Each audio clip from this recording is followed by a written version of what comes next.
Ladies and gentlemen, boys and girls, children of all ages, welcome to Sox On Tap.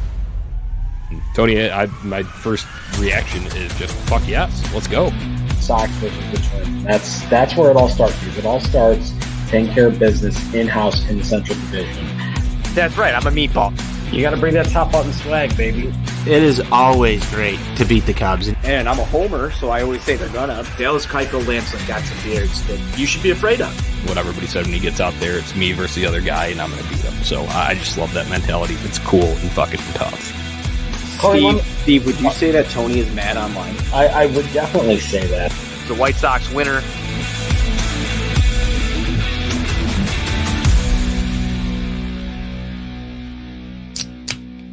Ladies and gentlemen, boys and girls, children of all ages, welcome to Sox On Tap. I'm your boy Buzz. I'm joined by my dude Tony, and we are here to recap a not great, Bob, White Sox weekend. But before we do that, be sure you're going to ontapsportsnet.com for all your Chicago sports literature and podcasting needs. Following us on Twitter at Sox On Tap, at On Tap Sportsnet.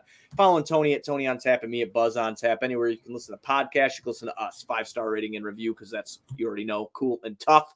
Go to Grandstand. Check out grandstandsox.com. Follow them on socials at Grandstand Sox. Or if you're down by the ballpark, go over to Grandstand. Any White Sox gear or Chicago sports gear you need, you can find it at Grandstand. Tony, Sox dropped 2-3 to the Kansas City Royals in Kansas City. Some biggity bullshit, really. I'm not too stoked about it. It's just, I don't know. It's the tale, this team battling injuries, not having the, the stir that, or what was this? Not the stir, the straw that stirs the drink. And Tim Anderson, losing Giolito, not having him right now, just a million different scenarios. Lance Lynn is also on the IL that are playing out here, but kind of a hard weekend to watch. When we went into it, we were pretty excited. How are you feeling, number one? And then we'll talk about it. Yeah, it's rough. It's been a few days of some baseball. I think last night was decent, but gave up a little too many runs there for my liking. I'm doing okay. It's a holiday weekend. We got an extra day off of work, but no White Sox baseball, so we get to sit and stir on this one a little bit too long for my liking. Yeah, no, Friday I was stoked because it was the big night. Big night. We were going to recap the show, but it went too late, and I'm an old man, and I fell asleep, which is just, shocker, I know. But Stacey King and Adam Amin were on the call, and I just want to touch on that to open the show before we get into everything else. A lot of people did not like that, and I loved every second of it just because I'm a homer, and I always say I'm gonna, but I really did like Stacey and Adam on there. Something different, something fresh, something cool. When you're winning and you're having fun, it's cool to do things like that. Unfortunately for them, rain delay. Poor Stacey King was about to fall over. He's like, damn, it's 12:30. I'm still going. But, I thought they did pretty well. It just sucks it didn't, like I said, it sucks that it didn't turn out into a win. But hey, your boy got a nickname, Silk. Gavin Silk Sheets. Yes, he did. He did get the Silk nickname. Buzz, I thought that they did okay. I mean, Adam, he's done some baseball work before. Stacey seemed like he knew what was going on. The one thing that I noticed there was Stacey King found out real quick that Eloy Jimenez should not be playing left field. I felt that was kind of funny. That he was calling that out. And it's like, we've been talking about this for years. And here comes a basketball guy, a true basketball guy into the booth. And he's questioning the decisions about Eloy Jimenez being out there. But overall, I think that they were the victim of the Bill Walton game. To just my experience here with basketball, the limited basketball watching that I do, it's been this past White Sox game and the Bill Walton game. That's all I've really got as far as basketball announcers, but I felt like it was a hard follow-up to the experience with Bill Walton, something that NBC tried to do that was a little out of the box.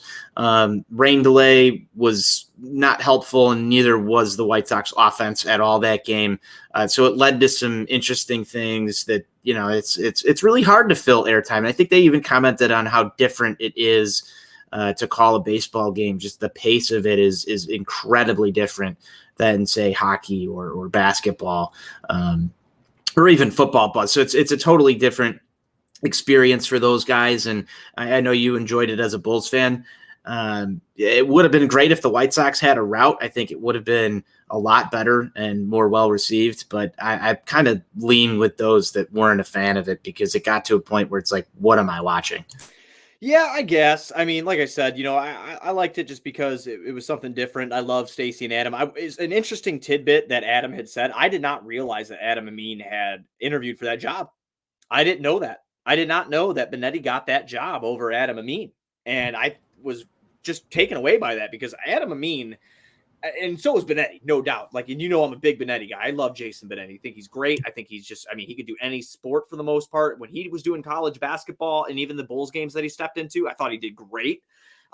It just makes me feel spoiled as a Chicago sports fan that we have guys that are so, I don't know, diverse, able to do different kinds of sports like that. Stacey King, I'll tell you what, yes, he is a Sox fan because, that's his shit. He loves the Bulls. He's a homer, even though he's from Oklahoma. He's a homer. He loves the Bulls. He loves the Sox. And I thought it was cool out of the fandom part of him being able to call a game, much like, even though Matt Spiegel from 670 The Score is like a huge baseball guy. We both know that. We both talked to him. Huge baseball guy. But when he gets to do those Cubs innings every once in a while, you can hear like the fan in him. And that's what we got to hear out of Stacey King. So that's why I thought it was really interesting. Other than that, it was fun. Like, when Lurie Garcia went up and caught that ball, they got smoked going into, center field. And he was just so stoked that Lurie's like, oh my God, Lurie got up. Give me the hot sauce. I loved it. I just wish we would have got to see some home runs that were fucking just. Yeah, no home run call. No home run call. Yeah, that sucks a little bit. I was really looking forward to that. I was really looking forward to just hearing him go nuts. And there was a couple times where I was like, oh no, like, you do one of those, how Johnny does it from Family Guy, because Luis Robert got under a couple and he thought they were gone, man. It was like just a can of corn into center or left. And you got Stacey King like, oh, go. It's like, no, dude, it's not. But it's got to be hard watching on a monitor like that instead of being there. Maybe they knew, like they know when they're there compared to the monitor. But I don't know. I thought it was decent. I want to segue this into some more Gordon Beckham talk. But yeah, I love Gordon Beckham. I was going to ask you. I don't think we kind of went over this on the show at all, but we've heard a lot of Gordon Beckham lately. And Steve Stone. Yeah. Bless his heart. I'm not going to get into it with you today, but dude has more vacation time than any other MLB announcer. It has to be worked into his package at this point. Correct? Like he's got this great deal going on where in the dog days of August and early September, Steve Stone just gets to disappear and we get Gordon Beckham. And I see Jim Schramix in here is throwing some shade at Gordon Beckham, but Buzz, can we agree? Like I kind of like Gordon Beckham in the booth. I love Gordon Beckham. Now I'm going to be honest with you. I don't know if that's the hatred that I have for Stone is why I like Gordon Beckham. Okay. But I don't know. But I do like some of his insight that he has. And yeah, I think that he's a little bit more reserved. And I think that he lets Benetti take the lead on a lot of things. Mm-hmm. But I still think obviously he was a Major League Baseball player. He's very knowledgeable. He can't call the shit. Now this will give Stone credit. He can't call the shit Stone will call. Like, obviously Stone is a Cy Young pitcher. He won a Cy Young in 1980. Of course he's got that knowledge of, okay, yeah, this pitch is coming next. And that's really cool for somebody like you and I who are watching the game on TV. Like, what do we expect when we're sitting in your garage drinking beers? Like, what do you think is going to be high heat or is it going to be is it going to be off speed or something like that? And he'll call it. It's super cool that he could do that.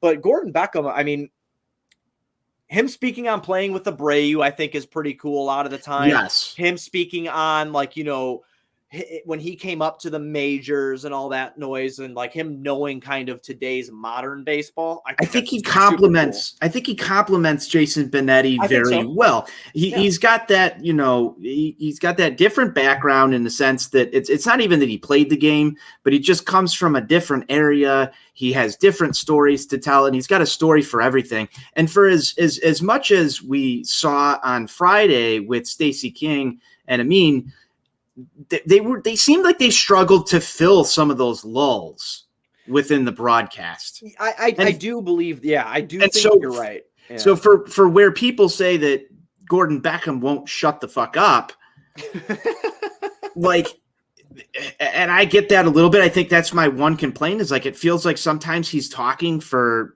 5 or 6 like at bats.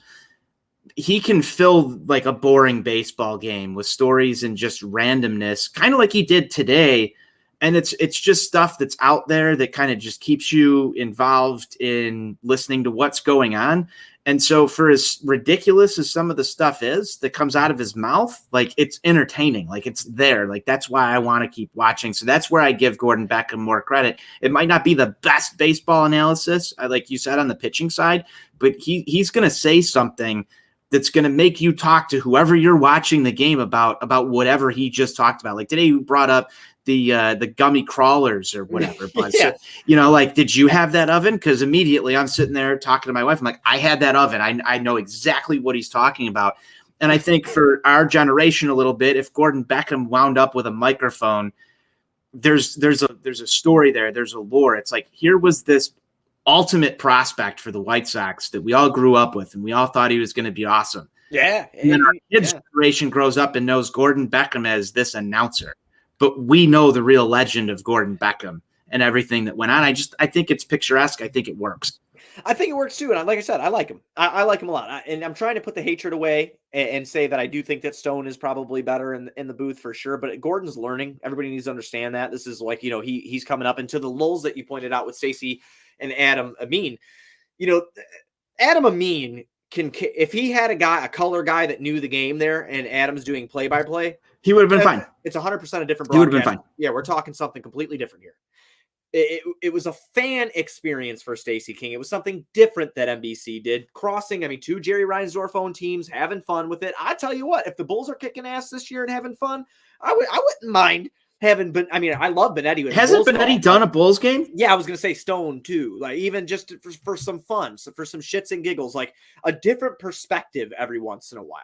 But yeah, no, as far as Beckham goes, I love how Jim is just hating so hard right now in the chat. I got to throw this one up on the screen. Jim goes, Sox get 12 hits in a row, Gordon Beckham. Oh, this is a good thing. See, that's why that's perfect for a White Sox broadcast. He compliments Benetti so well because Benetti is a very intellectual guy. Yep. He's very, on some of these calls that he makes and knows some background to it for a guy that, wasn't a former major league player. I'd say Benetti's pretty well with it during a baseball game, has an amazing voice. He does a lot of things very well. There's some things that I don't like about him, but he's grown on me as a White Sox broadcaster who, I'll take Hawk Harrelson any day over anybody. But Benetti has grown on me to the point where when I hear his voice, I think about the White Sox. I could see Gordon Beckham getting there. That's at least where I'm at with it. Yeah, no, for sure. Yeah, I totally understand that. I think Gordon can. I think that maybe he might be the successor of Steve Stone one day. Who knows? Because him and Benetti have a really good rapport together on the mic. So, and like I said, I liked it. I think that he does real well. Getting back into Friday with Stacey. We're talking a lot of announcing here in the first 13 minutes. It's not like it was fucking great baseball on Friday to talk about. Dallas Keuchel comes out after acknowledging that he needs to be better. That he needs to get his shit figured out. And Tone, it didn't work out for him. And I really have doubts that he's going to be on this playoff roster. He was really bad again on Friday. I know the rain delay might have played a little part into that. I'm not sure if it did or not. I'm not going to pretend like I know what was going on, but Dallas only goes 3 innings, dude. And he lets up 7 hits, 6 runs, 5 of them earned. He only gets 1 strikeout, not a strikeout pitcher, but he was having a hard time out there. And dude, it's getting to that point. He's walking guys. He's letting up hits at inopportune times. They're scoring runs on him. And when the offense, as we've seen so many times, time and time again, it's just, oh, okay. We're going to have the White Sox offense today that's going to crank out a bunch of fucking dingers and get on base. Or then we're going to go Dr. Jekyll, Mr. Hyde on this shit. And the next day it's like, can I buy a vowel? Can I get a fucking run here, please? Something, base anything. Hit. Don't ground into a fielder's choice. Don't ground into a double play. Can I get something? And unfortunately for Dallas Keuchel on Friday, he didn't have any good shit, and neither did the offense. And he took most of the scrutiny, even though I would like to pass the buck off on the offense a little bit. Like Dallas Keuchel was bad, but there's only so many times on this fucking podcast that we could talk about how bad he was. Mm-hmm. We know this. He's not the guy he was last year. And all the people that said he was lucky, and I hate that shit, like XBA, like, expected batting average. I hate all that. WOBA? Nonsense. Yeah, WOBA. You like some WOBA? I don't like WOBA. I don't like WOBA. I don't like WOBA. How about Moomba, XFIP? Moomba, whatever. It's just XFIP? like XFIP is all right. Okay, yeah, all right. But I just don't like. I don't like that narrative a lot of the time. But people were right, and I'll eat my my words. People were right. He got extremely lucky last year, and that's why he was in the Cy Young race. Because this year, the real Dallas Keuchel must have stood up. He's getting burnt out. He's older. He's not the guy he was when he won a Cy Young in 2016, I believe that was.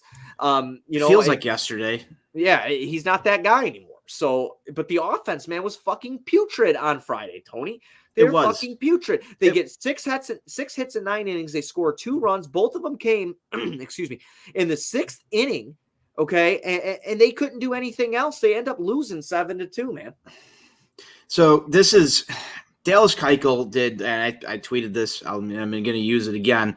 Dallas Keuchel did the best job at convincing Jerry Reinsdorf to never spend money on veteran pitching ever again. I didn't want to like your tweet because I believed it. No, and it's true though. That's why I really fucking believe this is true. Like, this is one of the reasons why people are hesitant to do that. And I just go back to what we thought about when we signed Dallas Keuchel, and that was, here we go. We actually made somewhat of a big money move. Now, he wasn't your number one target. He was your secondary target. Zach I want to talk about number one target. Were we going after like Zach Wheeler at that point in time? Zach Wheeler was your number one target, but then he ended up going to the Phillies because his wife wanted to remain on the East Coast. Correct. So this is 2 levels of bad here, because you went out and you got the second tier guy, which, if you're Rick Hahn, you're sitting there saying, well, probably should have went out and got Zach Wheeler, offer him more money, Jerry, because what are we going to do? We've got this dead weight on the roster. And I like to think about it if I'm the GM, if I'm in the GM's shoes here, I've got to convince my boss to go out and make another signing like this. That's not fucking easy, especially when the last one shit the bed. I mean, this is not good, dude. You've got a guy who is supposed to be there to guide your young core of pitchers through. And right now, for Dallas Keuchel, like, honestly, this is it. Lucas Giolito's down, missing a start. You got Lance Lynn on the IL. Carlos Rodon, we just get that news today. He's dealing with some shit. Dylan Cease did not look good today. I know Gordon Beckham was happy with it, and maybe we can get back to our announcing talk because this is a little more serious. But Dylan Cease still figuring some stuff out. Has nasty stuff. Yeah, I know he still struck out, 9 today? Yeah, he struck fantastic. Out 9 today. But he's still prone to that big inning. And if your bullpen can't cover it and your offense is asleep for 2 days in a 5-game playoff series and 1 game tilts another way, man, you're done in October. This is it. This is Dallas Keuchel's time because he's your leader in this rotation right now, believe it or not, as we head into, Buzz, a very tough stretch of baseball against Oakland. And then you've got Boston coming to town. And then you've got LA. And you're going to have to deal with Shohei Ohtani. So I know we're jumping the horse a little bit talking about the recap, man, but it's Sunday Funday. I'm just looking at this ahead, man. 9.5 games up on Cleveland. I'll leave you with this. 9.5 games up on Cleveland. Your 3 best starters in your rotation are all going to be missing some time during this stretch of baseball. You're mid-September, and that 10-game lead can evaporate very quickly if we're, throwing Jimmy Lamberts out there and Dylan Cease isn't getting it done and Dallas Keuchel isn't getting it done. And your 3 frontline starters are nowhere to be found at this very moment. It's a little concerning to me, just a little bit. I'm not trying to go full negative Nani here and predict a collapse, but man, I'm just a little bit fucking concerned with this pitching right now. Yeah, no, I'm a little concerned about it, but I think I might be concerned in like the first part on how you said it, just like with Rodon dealing with some shit again and Lance Lynn being on the IL. I strictly think that Giolito, like we were at the game on Tuesday when Giolito got taken out, and the first thing you turned and looked to me and said was he wanted to stay in. Then you hear he wanted to stay in. I think it was precautionary what they did with him. But as far as Dallas Keuchel goes in your whole, point that you just made here is just, if he doesn't have it right now, and these guys are going to be missing starts, and again, you're having your Lamberts, your Raylos thrown out there. Michael Kopech is struggling mightily at the moment. Over the last month or so, he's been not what we saw in the beginning of the season before the break. And something's going on with Garrett Crochet too, because he's only thrown one pitch in like a week. Yeah, well, I don't know if that's Tony or him. I don't know. Tony La Russa used a lot of Garrett Crochet early. I would make an argument that there might be something going on with Garrett Crochet that we're just not hearing. Yeah, you could be right. I don't really know, but at this point, these guys need to hunker down. And I'm going to be honest with you. If the pitching is hurting, like the lineup was, like let's like role reverse for a minute, right? Like when the lineup was hurting with all of the injuries that we had, Tim Anderson had a stint earlier in the year, and then obviously Eloy was gone, Luis Robert was gone, when Madrigal went down, you had all these injuries, and the pitching kept you afloat. This is where the offense can't afford to go to sleep. Yeah, this is where you need the next man up again. Right. And that's I'm not finding him right now. Right. And that's outside of Yasmani Grandal. Right. And that's what's really frustrating to me as a fan watching the games is like I look at this lineup up and down. And I'm like, there's no fucking way in my mind that these guys should score 4 runs in 2 fucking days. I don't care, Tone. That shouldn't happen. It shouldn't. You look at this shit, You're just like, how is this happening? Like, dude, we're losing games 5-2, 5-1 or some shit. So, like, where are you? I'm even looking at like games that have, and I know I'm a huge Gavin Sheets guy, but like, I'm sorry, even Silk Sheets. I'm a huge Silk Sheets guy. Oh God. Thank you. I'm a huge Silk Sheets guy. I'll keep it. We'll print the shirts. Even games with him or Goodwin in the lineup. These are guys that have MLB bats that have come up in big spots this year. For the offense to go cold the way it does, I don't know. I have a really hard time getting on some of the pitching like consistently and saying that's the problem, because I know this offense could put up 10 runs a game. Maybe that's unrealistic. It's baseball, but they have the ability to do so. You're more so getting along the lines of you shouldn't be going cold like you do. No. And what do I say? What do I say almost every single time we talk about keys to success for the next game? Give these starters some run support early to let them pitch their game, not be reactive.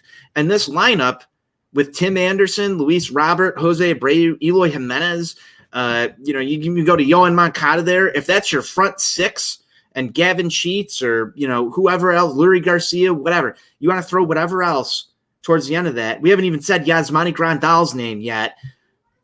You should be able to get some early leads here. Let Dylan Cease have a 4-run cushion to work with against the Kansas City Royals. Yeah, and just for everybody to know, too, Tony and I were talking about this before we came on the air. The Sox ended up going 9-10 against the Royals this year. That pisses me off. Not going to say it's unacceptable. They've had a really good record against good baseball teams, and let's give some credit where credit is due to Salvador Perez because he's just an absolute monster. Yeah. And I saw a graphic. I don't know who had it on Twitter today, but there, like somebody put like together the sheet of pictures of guys that you should not pitch to. I want that plastered in the White Sox dugout, like right behind where Tony La Russa. It was like who was it? It was Santana, Perez, Nelson Cruz was on there, right? It was Perez is on there, Nelson Cruz, Aaron Judge, and Santana, Ramirez. Right? Oh, Ramirez. Jose Ramirez. Ramirez. Okay. Yeah. Like those 4 guys. Just plaster that in the dugout, plaster it in the urinals in the clubhouse, plaster it everywhere anybody could possibly be looking at all times, and just walk them. I don't even care at this point in time because the Kansas City Royals shouldn't be scoring 5-6 runs on you unless Perez is hitting home runs. Earlier in the year, it was the same thing with the Minnesota Twins, except for Max Kepler. Fuck that guy. I don't like him. I don't like Max Kepler. He hits home runs in inopportune times against the White Sox. Fuck you, Max Kepler. Yeah, fuck you, Max Kepler. There's nothing wrong with Max Kepler except what he does to the White Sox that I know of. But anyway, Buzz, we've talked about this before. Don't pitch to the guy on the other team that's going to beat you. And I'll go again with the Gordon Beckham thing. Today, he was talking as Dylan Cease was sitting in the dugout. Gordon Beckham stand over here. Yeah. And he said, he's like, well, I think he had a pretty successful day, except for the fact that he let the guy you can't let beat him. But other than that, he was good. And I was like, wait a second. What the fuck are you talking about? If your job is to not let this guy beat you, and he beat you, you didn't do your job. So how are you happy with this? And again, I go back to there's some discussion within the baseball game that I just like to have because we're having it right now. If Gordon Beckham didn't say that, we wouldn't be talking about it. So Gordon Beckham, welcome back to the booth. Buzz, if your job is to not let Salvador Perez beat you and he beats you, did you get your job done today? No, you didn't. You didn't. And that's not taken away from if he looked good or not. I mean, his that knuckle curve looked pretty decent. I mean, it was location again with the fastball, Tony. It's what we talk about all the time with Dylan Cease. He walked the first batter of the game because he couldn't locate his shit. It is what it is with Dylan Cease. I will say that this was a rare bad outing that we've seen out of him in the last month and a half, 2 months, like something like that. He's been really good. Me and Johnny were on a show we were talking about it, and then me and Steve were on a show last week where we were talking about it, about how good he's been. And, you're going to have times like this for sure. Like that's going to happen. No doubt about it. But with a comfortable lead, I just really hope the White Sox aren't, and I'm not trying to overreact about it because we could sit here and talk about 2005, there was that tweet that came out. I'm not trying to sound insensitive, but the U.S. is in Afghanistan. Afghanistan's in the news. Kanye West dropped an album, and the White Sox won the World Series. That was this whole thing that was coming out. I'm trying not to overreact because these teams hit lulls and shit like that. But I think that where I react and where I feel different about things is just the consistent is the inconsistency, of how the offense has been. And that is just something that's worried me mostly all year because there's been inconsistencies with the offense. There's been inconsistencies with the bullpen. There's been inconsistency of late with the starting pitching. There's going to be inconsistencies all over the place. I think what I'm most worried about and what you're getting at too here is you don't want the magic to fade away too fast. Right. I want the fucking unicorn over the rainbow to start at in the middle to the end of September where it's you're so fucking white hot. You can't touch. It's like that fucking, that bath water you put your hand in. It's so hot. It's fucking cold. It hurts. That's what I want the Sox to be going into the postseason. And where I'm looking right now, I'm not prepared to say that that's not going to happen, but we would be remiss and we'd be, irresponsible if we didn't bring up the things while we do a show to bring up the things that do concern us. And and that's where I think you're coming from. And that's where I was kind of coming from a little bit too with the offense, because we can talk about Saturday too. We talk about, I know we're jumping through all these games, but let's talk about how impressive Luis Robert looks and how he's been since he's got back, or Yasmani Grandal or Yohan Moncada going on a 16-game hitting streak. Right. There's serious. a ton of good. There's a ton of good right now. And, how they're going to get through this next stretch without, Tim Anderson and, Gavin Sheets hitting 2 home runs the other night. There's a lot of positives. What you want is more positive to talk about than negative. And I just feel like you go and you lose the season series to Kansas City when a lot of people sit there and say this White Sox team are just bum slayers. They're beneficiaries of a bad division. I still think that the White Sox have done fairly well against good teams. They've played some close ball games. A lot of ball games come down. There's one stat that's not quantified, Buzz, and that is, could one swing have changed the trajectory of the game in the 8th or 9th inning? And the Sox have been in a lot of those games against those good teams that would be very entertaining playoff games to watch because one swing could change it. Yeah. Your team's favor. So getting blown out by the Yankees series, they were in, if I remember correctly, almost every single one of those games. There was pressure on in the 9th, or there was pressure on in the 8th. Games suck so bad is because we were right there. Right. Exactly. Obviously beat downs suck, but when you're right there and you can't capitalize with runners in scoring position, like I said, you go listen to the catalog of this show. I mean, I'm not telling the people that are listening now, if you want to go back, go ahead and go back. I can go back and find the episodes that we talk about where we didn't capitalize 2 or 3 times in a game with 1 out or no outs with runners in scoring position because we find ourselves in stupid fucking, strikeout, pop out, or you ground to a double play, or, you force this guy out here. Now you got a guy on third, you fucking blow it. You had guys on base. I mean, it's just been the whole There's been year. there's been a lot of baseball this year for this White Sox team where games that they've lost are so close. Yeah. And that's why they've got a decent run differential. That's why they've stayed on top of, the American League, so to speak, within those top 3-4 teams most of the year. But the problem right now is, Buzz, I think you look at what's going on over in the AL East. There's 3 really good teams there that you've struggled with in some ball games. Boston, New York, Tampa. And you're going to have to get through them. I know a lot of people, I want to shift this a little bit to future playoff talk, which is going to be a little bit more fun. It looks like you're lining up with Houston right now. Are you worried about Houston? Or are you more worried about what you have to get through after Houston? Because if you look at our division and with the White Sox, there's not a lot of attention on it. The attention is elsewhere. Yeah, no, it is. I feel like more so than anything, and it's going to sound like a complete generic bullshit answer, so don't get upset at me here. But like, I look at what's ahead, and like you said, I was looking at that today, lining up with Houston. I look at what we did with them this year. Yeah, they beat the shit out of us when we were down there, but we kind of we did all right when we played them again for the second time. Again, it's just I don't like to be the hypothetical guy, and this is why I know it's going to sound stupid, but like the injuries, man. Like, I just want full strength against full fucking strength. And it's just so hard to gauge. But then I go back on my own statement.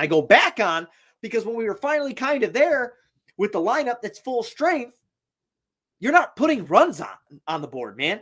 And you're relying on your pitching to go out time and time again. Yes. To stop. Like, there's only so many times you're going to do that against dynamic offenses. Mm-hmm. You need to be, how you win a World Series? Is when you're clicking on all cylinders, man. When everything's rolling. That's how you win. Well, so there's a lot of people out there right now saying, well, it's good that these guys are going to get their rest right now. I agree with that. Yeah, me too. I agree with that. To an extent, I agree with the fact that, having some IL stints right now is better than having it in October. That's absolutely valid. The problem is, and I think that we can circle back on something that we were trying to get to, it's that we want to see that start to ascension again. You want to see this team get hot over the next 2 weeks. You've got a rough schedule coming up. It's going to be hard to watch some of these games the same way that we were watching games earlier this season because you've got a lot of guys on the IL right now. You're resting some people. But we're just sitting here waiting in the wings for that next gear to click, and you have to see it happen fairly soon.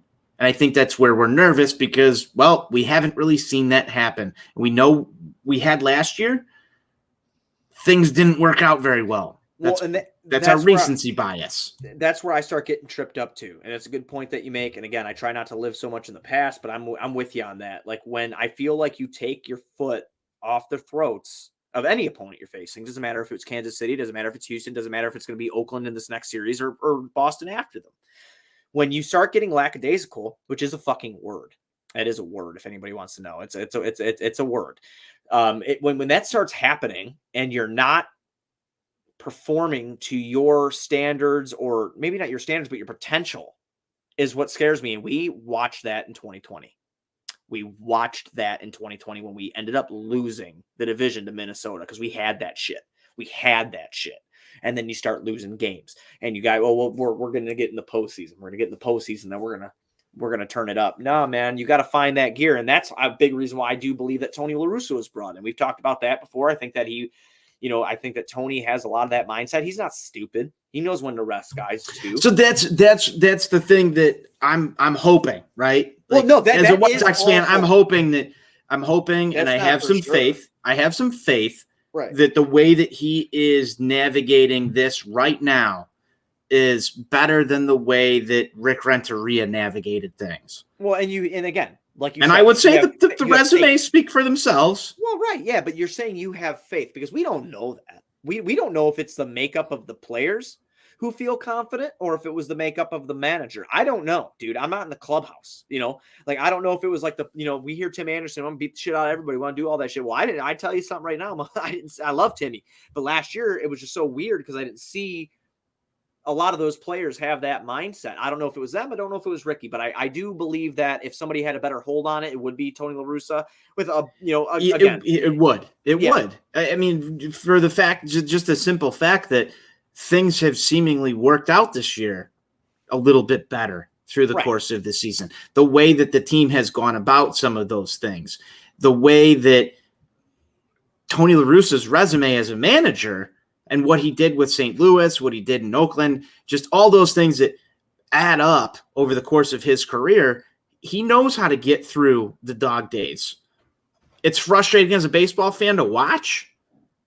It's frustrating to break this down every day because you get games like today and we see the importance of it, but there also could be the whole thing where it's just we are getting guys rest. And that's why I'm trying to figure out where I'm at with this because I feel like this you're has walking been a fine line. I feel like you're walking a fine line. You're not like, oh my God, this is fucking detrimental. This is horrible. Oh my God, what are we doing? You're like, shit, I don't want to see 2020 happen over again. You don't. You absolutely don't. I don't want to commit to believing that, but I also do think that this is the right decision to get these guys rest because you don't want to press these dudes. I mean, I'll tell you something right now, dude, just from the outside looking in, a lot like you look at guys like Lucas Giolito or Dylan Cease even, or Lance Lynn or Rodon before he went on his IL stint. Those guys were working hard.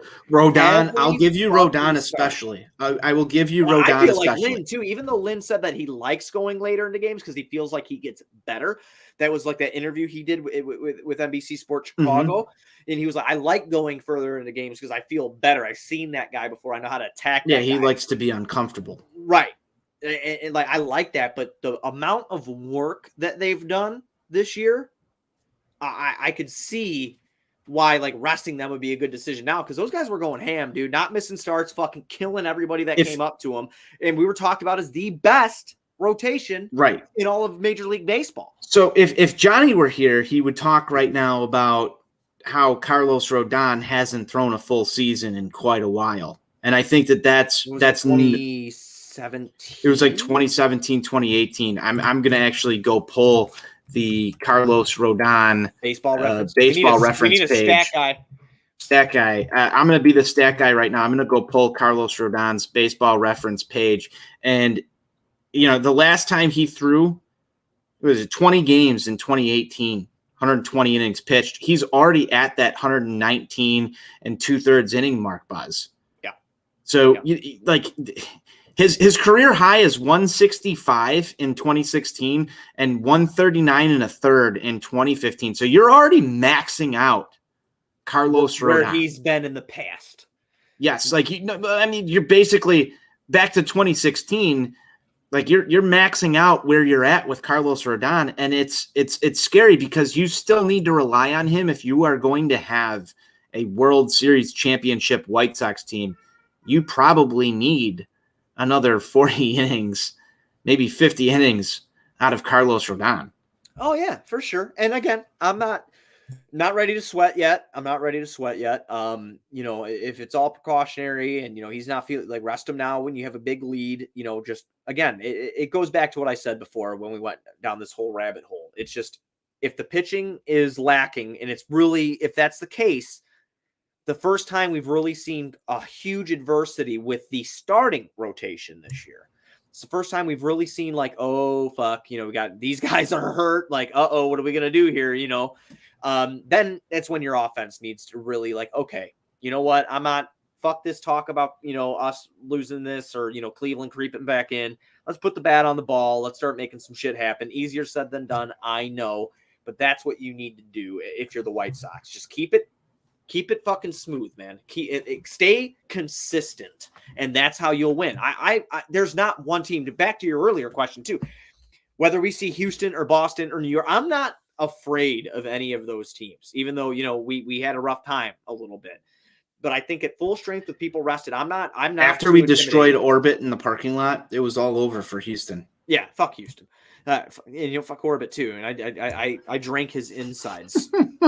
I I drank a You few of did. his insides at that because he was filled with those mini bottles of liqueur. I But, just wonder yeah. if we do get Houston though, Buzz, do we have to do another pinata?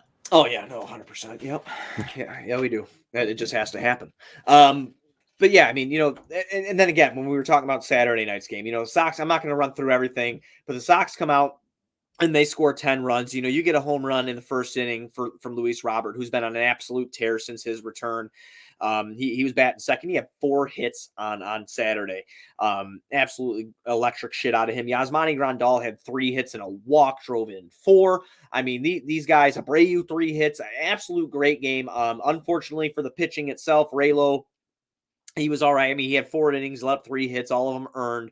Kopech came in, had a really, really rough time in 1 and 1/3. He ended up letting up 4 hits, 4 earned runs. Then we got to Tepera, Kimbrel, Bummer, and then Liam to shut it down to get the safe.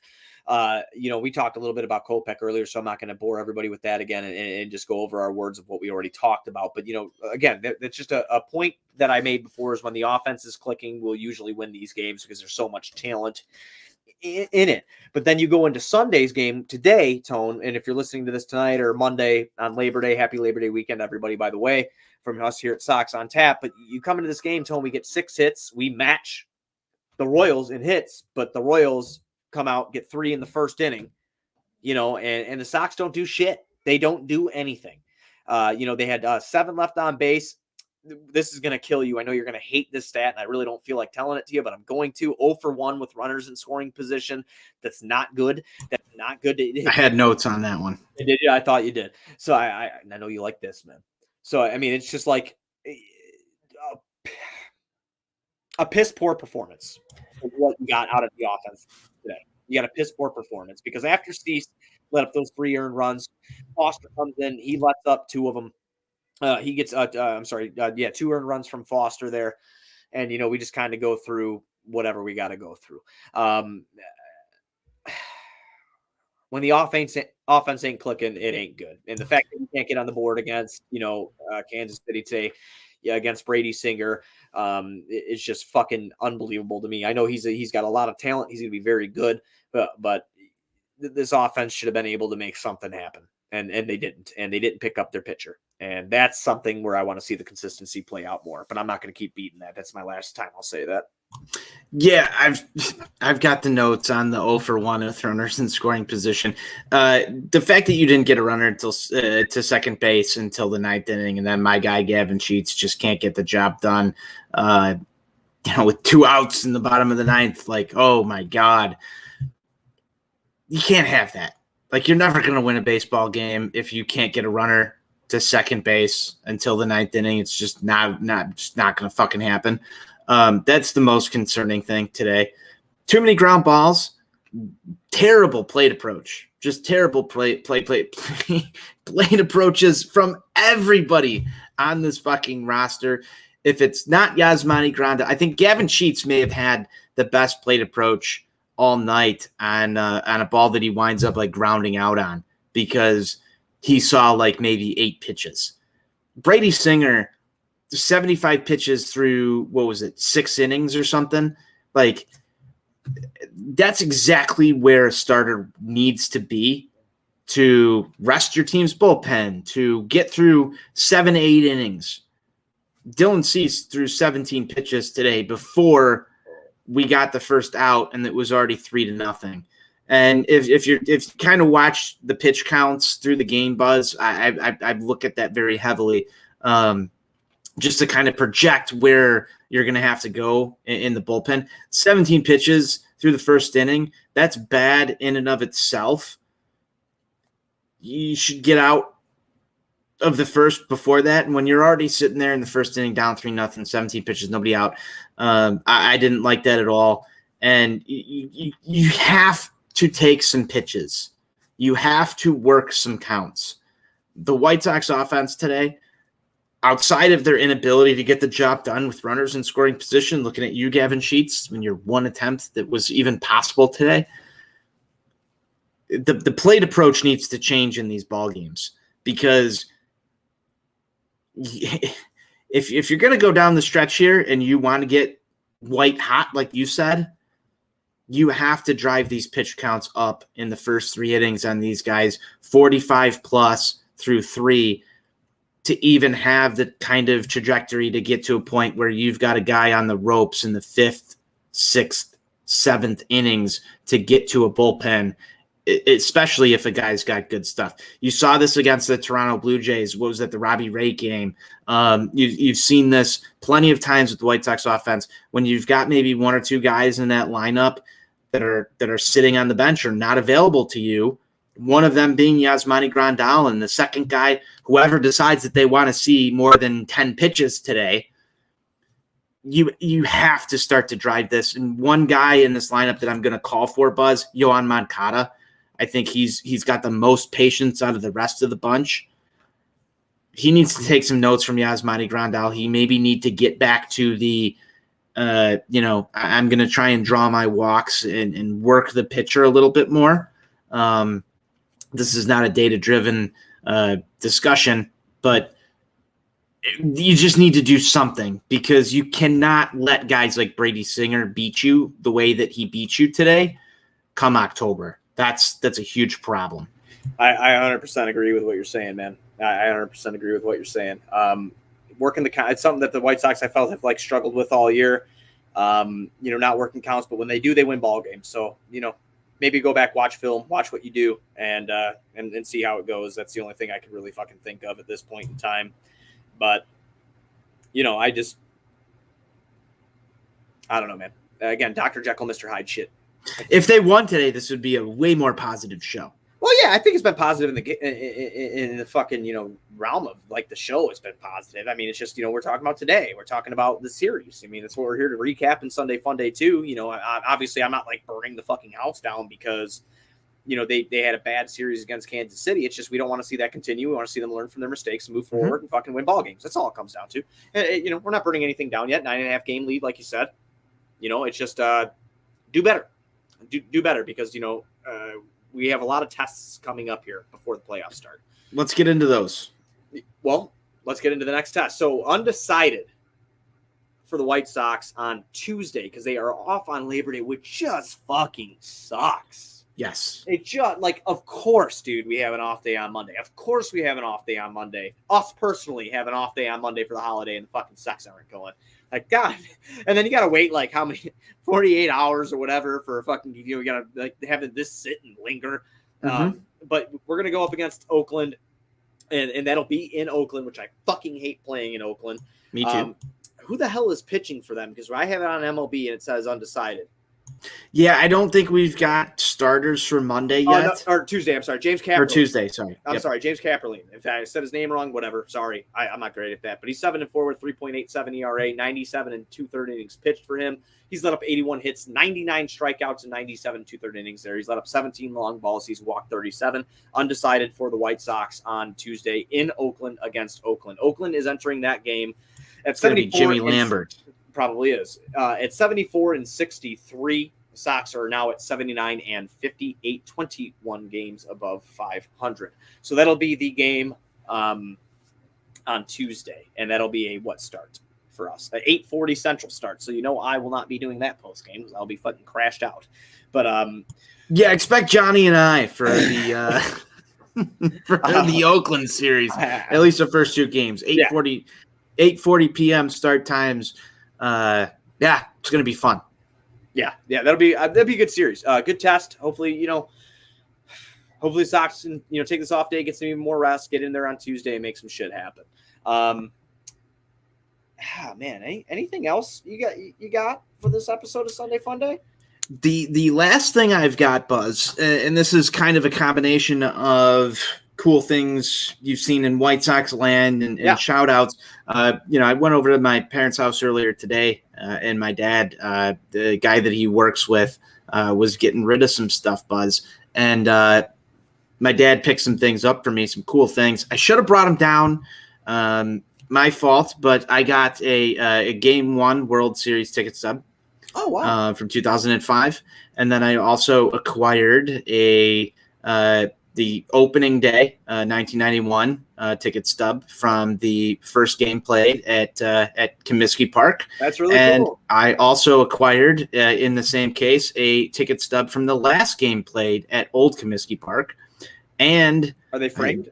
Yes, these are. They're in nice little Sweet. glass containers. And then the last one, Very cool. not very near and dear to my heart, but might be to yours, a Super Bowl ticket from the 1985 Bears season. So shout out to my dad's friend Scott if he tunes into this, and my dad for picking that up for me. I think that those are cool. I love memorabilia stuff, as you know, just stuff to add to the collection. But wanted to just shout that one out right there. Those are cool artifacts, things that I was not at, but now have a little piece of history from.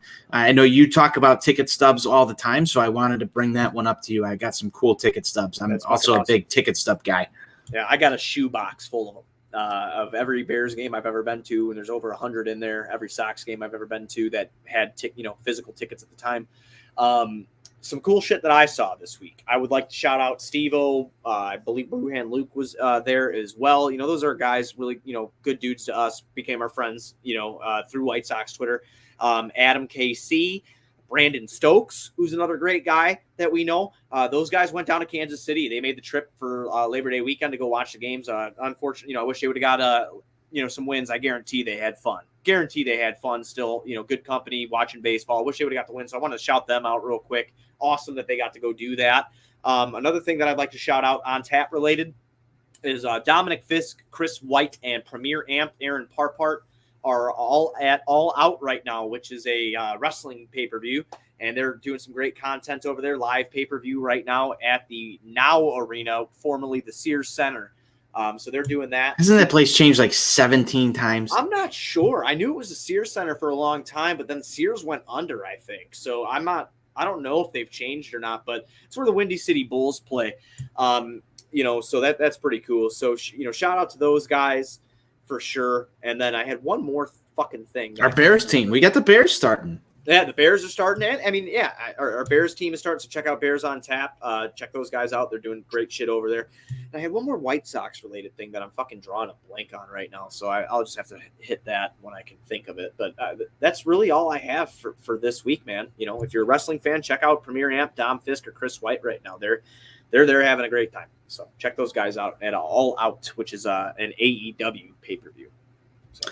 Yeah, I don't have much else, Buzz. It was a good month. Last thing to touch on before we close on out of here, we got to take in a game together this past week. Yeah, it was a great time. Shout out Jake Trojan for putting all of that together. Excellent dude, love Jake. But we had some fun in the suites, Buzz. It was a good night. Good night for On Tap. Good night for all the White Sox guys that cover the team, even Southside Ron. Shout out him as well. I'm giving out the shout outs today because, Johnny always puts me on the spot. Johnny on the spot puts you on the spot. I never have like somebody ready to go when he asks that. Today I had like the shout outs all lined up because I figured he was going to ask. Not on the show today. Don't know where Johnny is, probably drinking some beers, maybe watching the show. Hi, Johnny. But I had him ready today. I've got to give myself some credit. Yeah, no, absolutely. Tuesday was a great time at the ballpark. Walking up and seeing like the On Tap Sports thing. I mean, it might not mean a lot to somebody else or whatever. It's not a brag or anything like that, but it was one of the coolest things that I think that I got to be a part of, just because I feel like we work pretty hard just to try to do this kind of shit. And whether people like us or they don't like us or whatever, I don't really like me either. So take a fucking number. But I don't really like me either. So, but no, it was super cool. Like when we got to your house, drank a couple beers, hit the limo up, which you put a trailer park kid in the fucking limo, which was pretty sweet. And we got to go there, and then on the way home, probably was one of my favorite parts is we're just fucking jamming out to Sum 41 and Newfound Glory. Probably driving Carl or whatever the fuck his name was, insane in the front. What was his name? Do you remember? I don't know. I don't remember his name. All I remember from that, and this is, maybe like Sox on Tap after darkish or whatever, but I remember we got to the ballpark and I had to exchange phone numbers with the cab driver, and I lean into the limo driver and I lean in there and it just smelled so terrible in the front of the cab. The front smell, And the back smelled all right.